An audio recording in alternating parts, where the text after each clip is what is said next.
My name is Myra Mercer, and I spent 32 years as the invisible daughter in A, family that only saw value in sons. When I was 18, my parents wrote a check for $180,000 to send my brother to medical school. When I asked for help with college tuition, my father looked me in the eye and said, "Girls don't need degrees. Find yourself a good husband." So I worked 3 jobs. I survived on 5 hours of sleep for 4 years.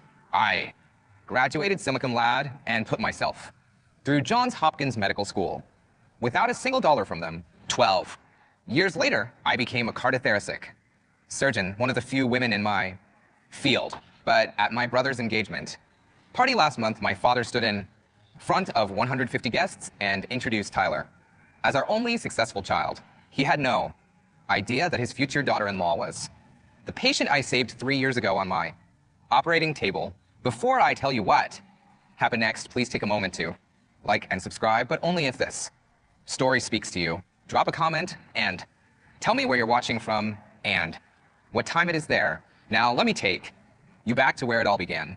I grew up in Bethesda, Maryland, one of those manicured suburbs outside DC, where every lawn looked like it belonged in a magazine and every family had secrets hidden behind their perfect hedges.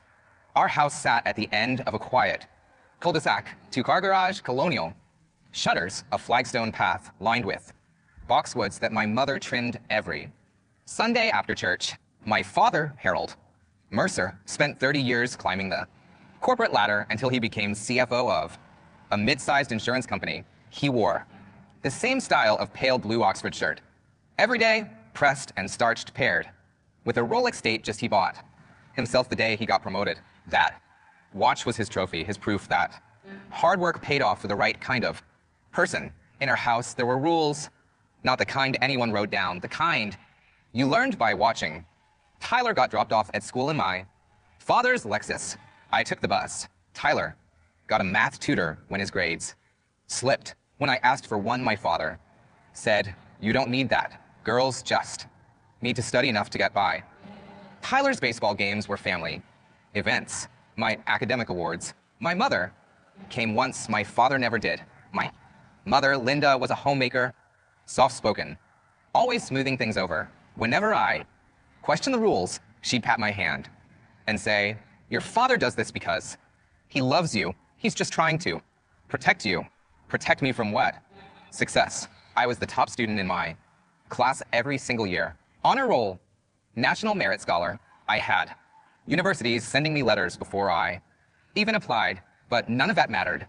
Not to him, because in my father's world, daughters weren't investments. We were liabilities waiting to become someone else's responsibility, and I was about to learn exactly how much that belief would cost me. The summer before my freshman year of college, my mother made meatloaf for dinner. She only made meatloaf when something important was happening. Birthdays, promotions, announcements. I was 18. I had just received my acceptance letter from the University of Maryland, a partial scholarship that covered most of my tuition, but I still needed about $15,000 a year to make it work. I remember smoothing the letter on the dining table, my heart pounding with hope I didn't want to admit I had. I got, and I said, with a scholarship, I just need help with the rest. My father picked up the letter. He didn't read it. He just glanced at the header and set it down next to his plate. "That money is for Tyler," he said, swirling the Macallan 18 in his glass like he was making a business decision, which to him, he was. "Your brother will need a career. He'll have a family to support someday. He finally looked at me. You just need to find a good husband." I looked at Tyler. He was 14 then, hunched over his phone, pretending not to hear. He didn't say a word. Neither did my mother. The silence in that room was louder than any argument could have been. I folded the letter fully, slid it into my pocket, and said the only thing I could manage. "Okay." That night, I didn't cry in my room. I didn't scream into my pillow. I sat at my desk, opened my laptop, and searched for part-time jobs near campus. I applied to 3 before midnight, because in that moment, I made a decision. I would never ask my father for anything again, and I never did. College was a blur of early alarms and cold coffee.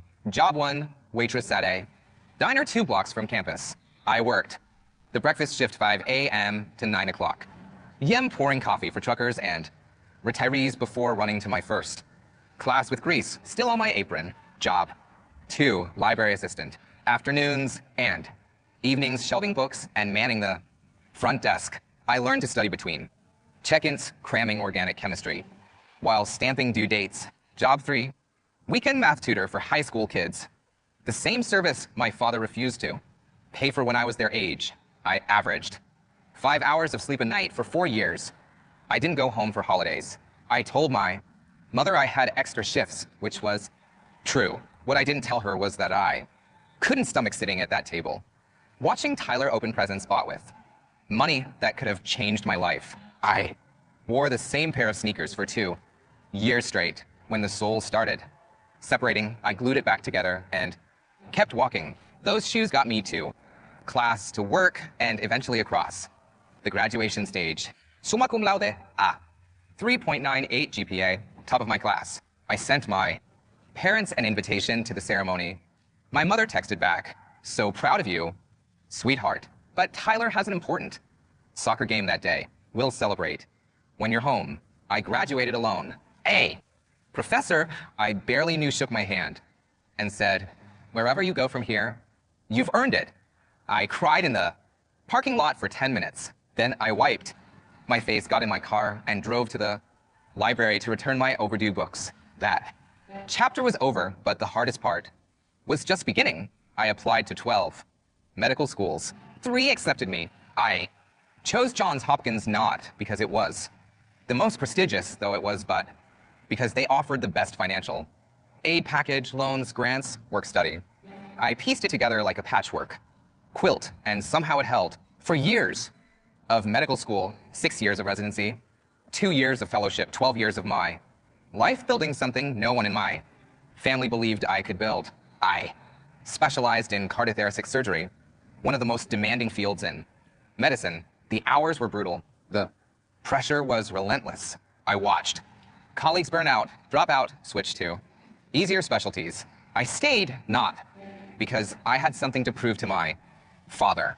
I stayed because every time I held a human heart in my hands, every time I watched a flat line turn into a steady rhythm, I knew this was exactly what I was meant to do. By 32, I was an attending surgeon at Johns Hopkins Hospital, one of the few women in my department, board certified, published, respected, and my family had no idea. My mother knew I worked at some hospital. That was the extent of it. She never asked for details, and I never offered them. I wore my Johns Hopkins medical ring every day, a gold band with a university crest. I bought it myself the day I graduated.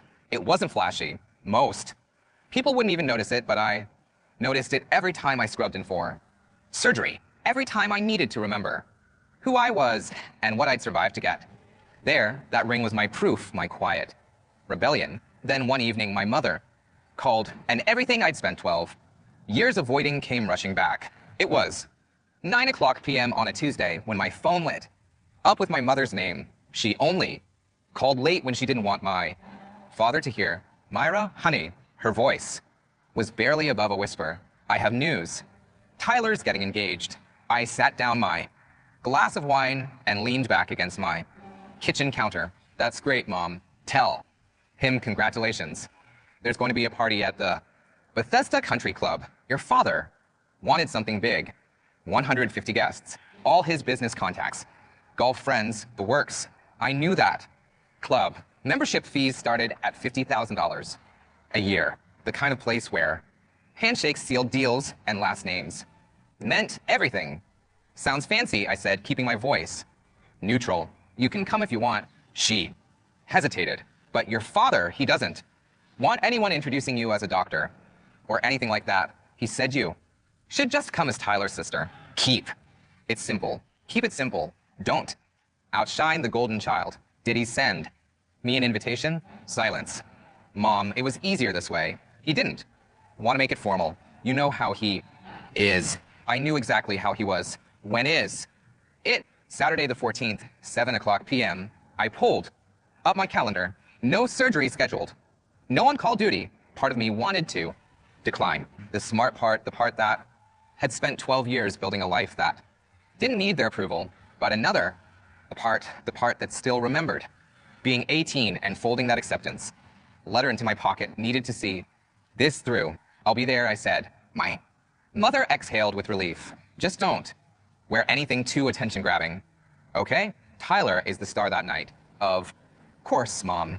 Tyler's always the star. I took an Uber to the country club. I didn't want to deal with valet parking or anyone asking questions about my car, my job, my life. I just wanted to slip in, pay my respects, and slip out. The Bethesda Country Club looked exactly like I expected. White colonial architecture, crystal chandeliers, visible through the tall windows, a manicured lawn stretching toward an 18-hole golf course. Luxury dripped from every corner. At the entrance, a security guard in a crisp blazer checked his clipboard. Name, Myra Mercer. He scanned the list, scanned it again, frowned. I'm not seeing a Myra Mercer. Of course not. I pulled out my phone and called my mother. 2 rings later, she appeared at the door, flustered and apologetic. She's with me, Mom told the guard, ushering me inside. She's family. Family? The word felt hollow. I'd chosen my outfit carefully. A simple navy blue silk dress, elegant, understated. Nothing that would draw attention. My only indulgence was my Johns Hopkins ring, which I wore on my right hand like I always did. The ballroom buzzed with conversation. Crystal flutes clinked. A string quartet played something classical in the corner. Everywhere I looked, I saw designer labels and practiced smiles. My father stood near the entrance, greeting guests with a firm handshake and a politician's grin. When he saw me, his expression flickered. Just for a moment before settling into cool neutrality, he nodded once, then turned back to the couple he was talking to. No hug, no welcome, just a nod. Like I was a distant acquaintance he was obligated to acknowledge. A man beside him asked, Harold, who's that? My father's answer was smooth. Practiced, dismissive, just a relative. I walked past him without a word, heading for the bar. That's when I noticed her, a woman in a white dress, staring at my ring. At 8 o'clock sharp, the music faded and a spotlight illuminated the small stage at the front of the ballroom. My father stepped up to the microphone, champagne flew in hand, Rolex glinting. Under the lights, ladies and gentlemen, he began, his voice carrying the practiced warmth of a man who had spent decades commanding boardrooms. Thank you all for joining us tonight to celebrate a very special occasion. The room quieted.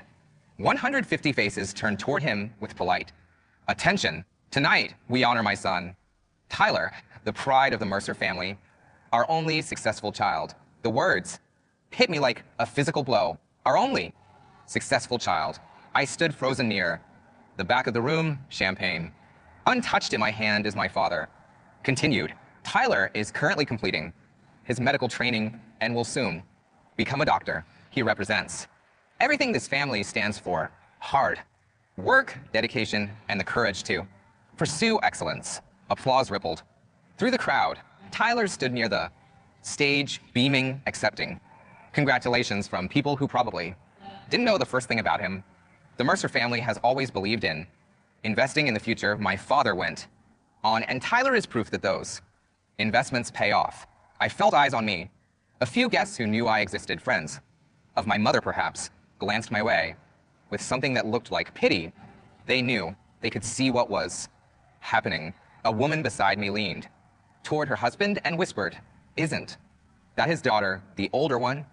I thought they only had the one son, he whispered back. That's when I understood. My father hadn't just ignored me, he had erased me. I set my champagne glass on a nearby table, my hand steadier than I expected, and turned toward the exit. But someone was already walking toward me. She was beautiful in the way brides to be always are, glowing, radiant, wrapped in cream, colored silk that probably cost more than my first month's rent in medical school. But it wasn't her dress that stopped me. It was her eyes. They were locked on my hand, on my ring. "Excuse me," she said, closing the distance between us with quick, purposeful steps. "I'm so sorry to bother you, but do you work at Johns Hopkins?" My heart stuttered. Yes, I said carefully. I do. Are you a surgeon? The ballroom noise seemed to fade. The clinking glasses, the murmured conversations, all of it dissolved into white noise as I looked at this woman, really looked at her and felt the memory click into place. Free. Years ago, 2 a.m., a 26-year-old woman, chest crushed in a car accident, bleeding out on my operating table. 7 hours of surgery, touch and go until the very end. I remembered her face, younger, then pale, hovering between life and death. Rachel, I said, her name surfacing from somewhere deep in my memory. Rachel. Doctor. Her hand flew to her mouth. Tears welled in her eyes. It's you. Oh, my God, it's really you. Before I could respond, Tyler appeared at her side, his smile stiff with confusion. Babe, what's going on? He looked at me, then back at Rachel. Do you know my sister? Rachel's head snapped toward him. Your sister? Her voice cracked. Tyler, you never told me what your sister does for a living. Tyler's jaw tightened. I could see him calculating, trying to control the narrative. She works at a hospital, he said quickly. Some administrative thing. Rachel stared at him. Then she stared at me. Administrative? She repeated slowly. Tyler, this woman saved my life. Tyler's face went through 3 expressions in 2 seconds. Confusion, panic, and then a forced smile that didn't reach his eyes. Babe, let's not make a scene. He reached for Rachel's arm. There are some important people I want you to meet. Mr. Davidson from Dad's old firm is here. And Tyler. Rachel pulled her arm back. Did you hear what I just said? I heard you, and that's great. Really? But we can catch up with Myra later. He shot me a look, the same look he used to give me when we were kids, and I accidentally got better grades. Right, sis? I said nothing. I just watched. Why didn't you tell me your sister was a doctor? Rachel pressed. She's not a I mean, she's Tyler stumbled over his words. Look, it's complicated. Our family is complicated. Can we please just enjoy the party? Complicated how? The guests nearest to us had started to notice. Heads were turning, whispers spreading like ripples in a pond. Tyler lowered his voice, his smile becoming strained. Myra, can you just go? This is my night. You've already caused enough trouble just by showing up. I felt the old familiar sting, the one I'd spent years learning to ignore. I'm not causing anything, Tyler. I'm standing here. You know what I mean? His voice dropped to a hiss. You always have to make everything about you. Even now, even tonight. Rachel looked between us, her expression shifting from confusion to something harder, something suspicious. Tyler, she said quietly, I'm going to ask you one more time. Why didn't I know? Your sister is a surgeon? He didn't answer. And in that silence, I saw the first crack in the perfect image my family had spent decades constructing. My father materialized beside us like he had a sixth sense for disturbances in his carefully orchestrated events. What's going on here? His voice was low, controlled, but I could see the tension in his jaw. Nothing, Dad. Tyler jumped. And immediately, Myra was just leaving. I wasn't, I said calmly. My father's eyes flicked to Rachel, then to the small cluster of guests pretending not to eavesdrop. Myra, he said my name like it was a problem to be solved. This is Tyler's engagement party. If you're not going to be supportive, perhaps it's best if I, what, Dad? Disappear like I always do. Rachel stepped forward. Mr. Mercer, did you know that your daughter is a hospital employee? My father cut in smoothly. Yes, we're aware, but tonight isn't about her. Tonight is about Tyler and his future, his career, his success, always his. A man nearby, someone I recognized vaguely as one of my father's golf buddies, cleared his throat. Harold, I didn't realize you had a daughter. You've never mentioned her. My father's smile tightened. We're a private family, George. Myra chose a different path than the rest of us. She's independent. Independent. The word dripped with dismissal. Perhaps too independent, he added, lowering his voice just enough that only those closest could hear, but loud. Enough to make his point. Some children want to be part of the family. Others, he shrugged, others don't have anything to contribute. The air around me went Cold. I had spent 12 years building a career, saving lives, earning every credential through sweat and sacrifice.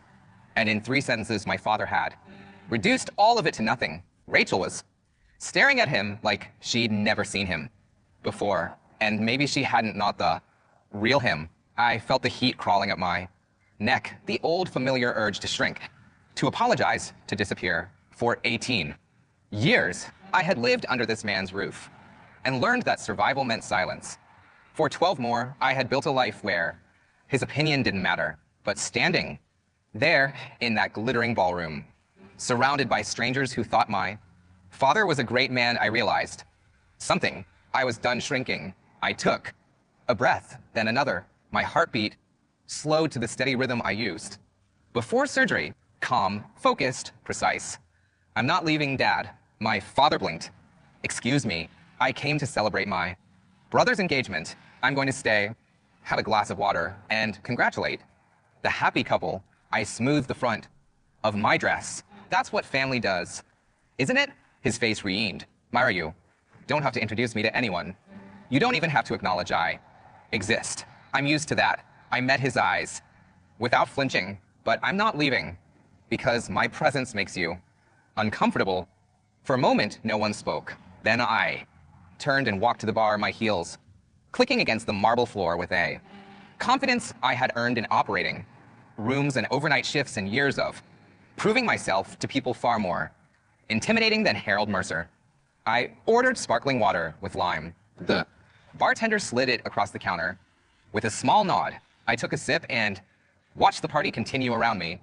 The forced laughter, the air kisses, the elaborate dance of wealthy people, pretending everything was fine. I didn't need to make the scene. I didn't need to expose anyone. I just needed to stand my ground. And from across the room, I saw Rachel watching me with something that looked like respect. She was walking toward me again. I want to pause here and ask you something. Have you ever been dismissed by the people who were supposed to love you the most? Have you ever achieved something incredible only to have your family pretend it didn't happen? If that's you, drop a comment below. Just type I understand. Let me know I'm not alone in this. And if you want to know what Rachel said to me next, keep watching. Don't forget to hit that like button if you're on my side.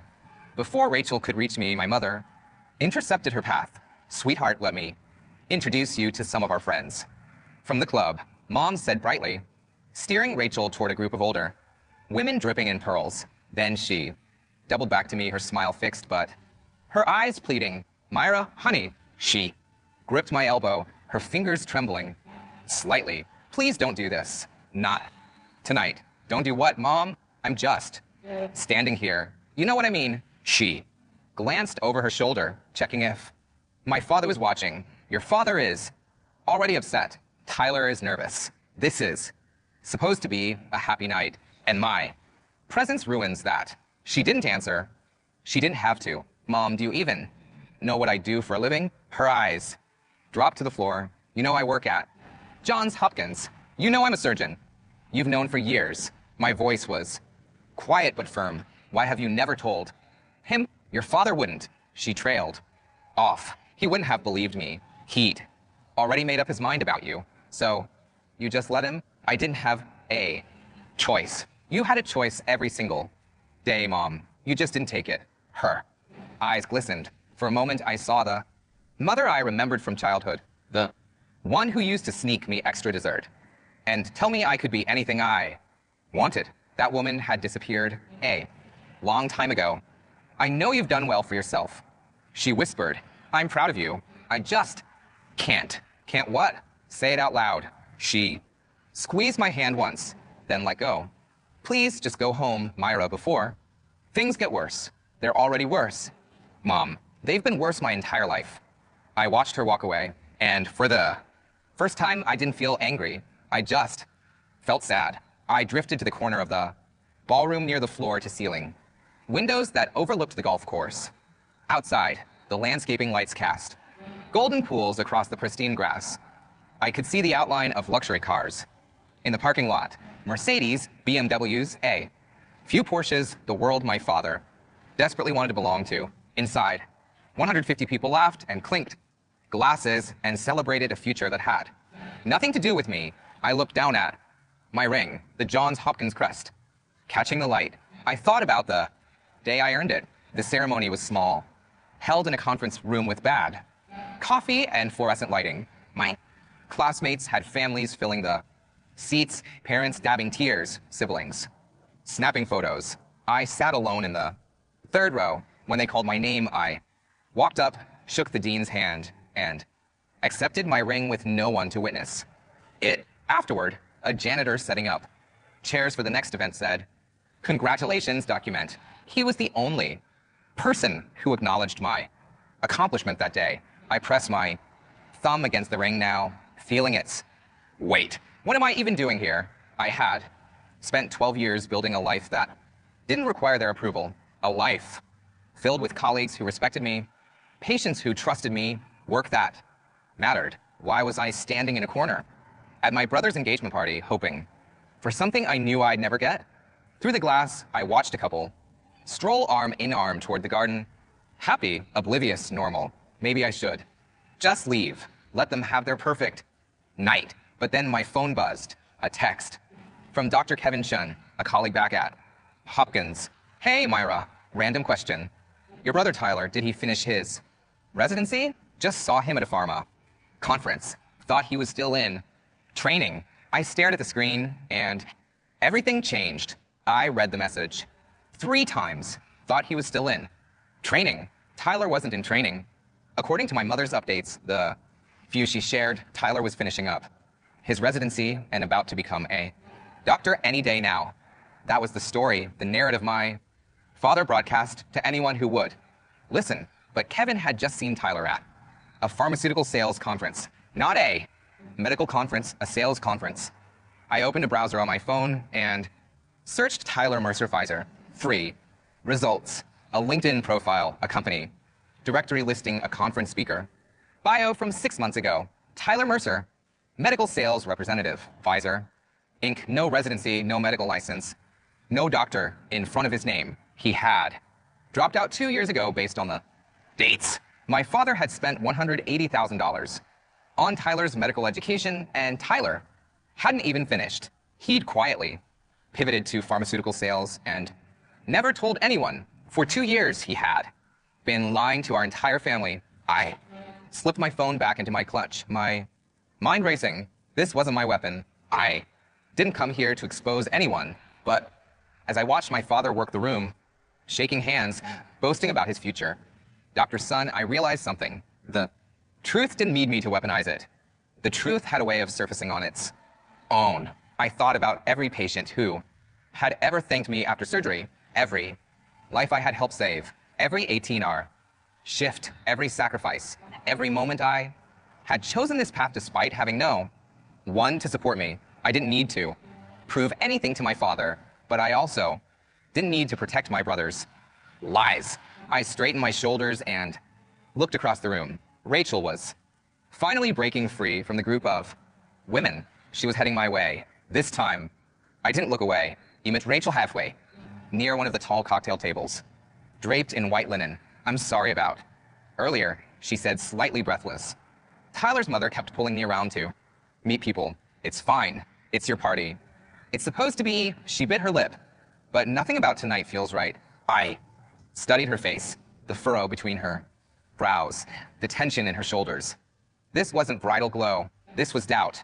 "Rachel, how much do you know about Tyler's career?" She blinked at the question. "He's finishing his residency, internal medicine. He's supposed to start his fellowship next year. That's what he told you. That's what he's told everyone." Her voice wavered. "Why? Is there something I should know?" I hesitated. This wasn't my secret to tell, but it also wasn't my lie to protect. I just received a message from a colleague. He saw Tyler at a pharmaceutical sales conference last week. A sales conference? Rachel shook her head. "No, Tyler doesn't do sales.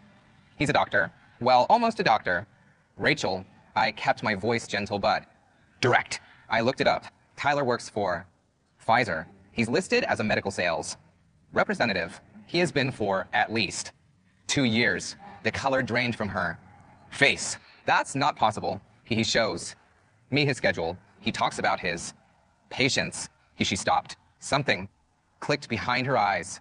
Oh my God. She whispered, the hours. He's always so vague about where he goes. I thought it was because he was busy at the hospital. I'm not trying to hurt you. I said, I just think you deserve to. Know the truth before you marry him.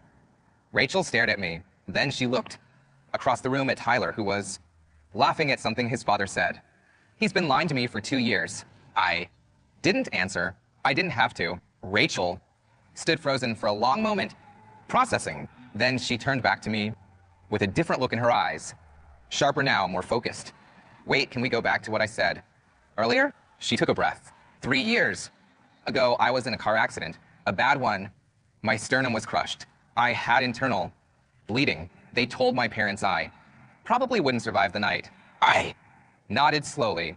I remember the surgeon who saved me. Dr. Myra Mercer operated on me for 7 hours. She held my heart in her hands. Rachel's voice cracked. When I woke up in the ICU, she was there. She held my hand and said, you fought hard. Now you get to live. I remembered that too. I remembered her parents sobbing in the waiting room. I remembered the moment her vitals stabilized and I finally exhaled. That surgeon was you, Rachel said. Wasn't it? Yes. Tears spilled down her cheeks. Before I could react, she pulled me into a tight embrace. I've thought about you every single day for 3 years. She whispered against my shoulder. I went back to the hospital once to find you, but they said you transferred to a different department. I never got to thank you properly. You just did. She pulled back, wiping her eyes with the back of her hand. This whole time you were Tyler's sister. He talked about you like you were nobody, like you didn't matter. To him, I don't, but you matter to me. Her voice hardened. You saved my life, and his family treats you like you're invisible. She looked toward the stage where the microphone still stood for my father's earlier speech. No, she said quietly. That's not okay. That's not okay at all. Rachel, you don't have to. Yes. Ego. She squeezed my hands. The truth needs to come out. All of it. What are you going to do? I asked. Rachel glanced toward the stage, then back at me. I was supposed to give a speech. Later, thank Tyler's family for welcoming me. Talk about how excited I am for our future together. And now I'm going to tell the truth. She straightened her shoulders. Not to hurt Tyler, not to embarrass your father, just because I don't want to build a marriage on lies. Rachel, this is your engagement party. Are you sure you want to do this here in front of everyone? Where else? She laughed bitterly. Tyler's been lying to me for 2 years. Your father just stood up there and called Tyler his only successful child, when you are the one who actually became a doctor, a surgeon, someone who saves lives. She shook her head. I almost died, Myra. Do you know what that does to a person? It makes you realize how short life is, how precious. I promised myself after that accident that I would never waste time on things that weren't real. Her eyes met Mina. Tyler isn't real. The future we planned isn't real, but what you did for me, that was real. I felt something shift in my chest. Not satisfaction, not triumph, something quieter, relief. Maybe that someone finally saw me.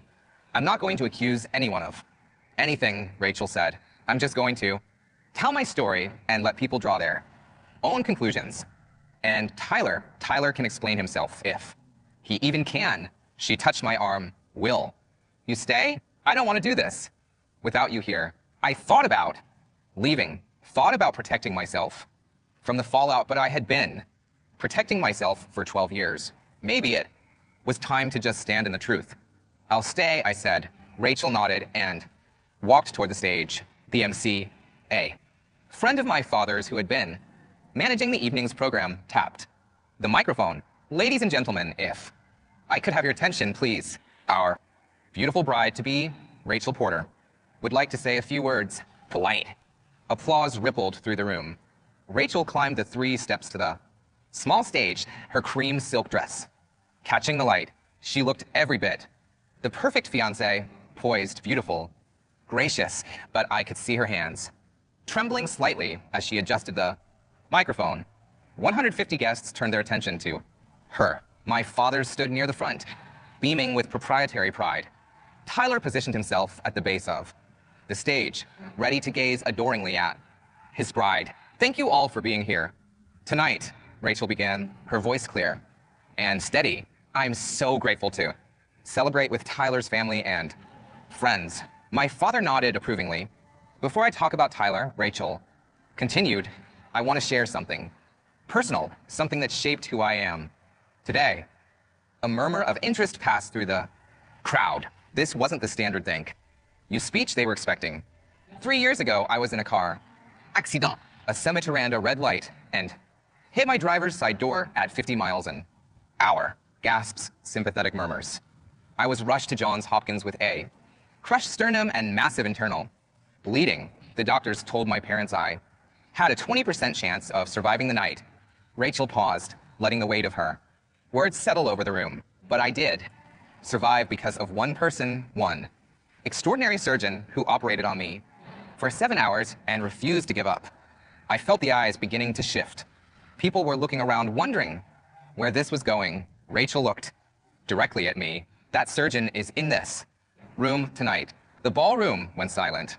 Her name, Rachel said, her voice unwavering, is Dr. Myra Mercer. She's a cardiothoracic surgeon at Johns Hopkins Hospital, one of the best in the country. She pointed toward me and 150 heads swiveled in my direction. She's also Tyler's sister. The silence exploded into whispers. I stood frozen in my corner, heart pounding as Rachel continued. I didn't know this until tonight. Tyler never mentioned that his sister was a doctor. In fact, his family introduced her to me as someone who works in hospital administration. Rachel's voice sharpened, but that's not true. Dr. Mercer isn't an administrator. She's a surgeon, a brilliant one, the woman who gave me a second chance at life. My father's face had gone pale. Tyler looked like he wanted the floor to swallow him whole. What's even more confusing, Rachel went on, is that just a few minutes ago, Mr. Mercer stood on this very stage and introduced Tyler as the only successful child in the family. She let that sink in. I'd like someone to explain to me how that makes sense. How does a family ignore the daughter who became a surgeon while celebrating the son who she stopped herself, took a breath. I'm sorry. I didn't come up here to attack anyone. I came up here because the truth matters to me, and the truth is that Dr. Myra Mercer saved my life. Without her, I wouldn't be standing here. I wouldn't have met Tyler. I wouldn't have any of this. Rachel looked at me again, tears glistening in her eyes. Myra, would you please come up here? I'd like everyone to meet the woman who made my future possible. Every eye in the room was on me. I had 2 choices, shrink or stand. I chose to stand.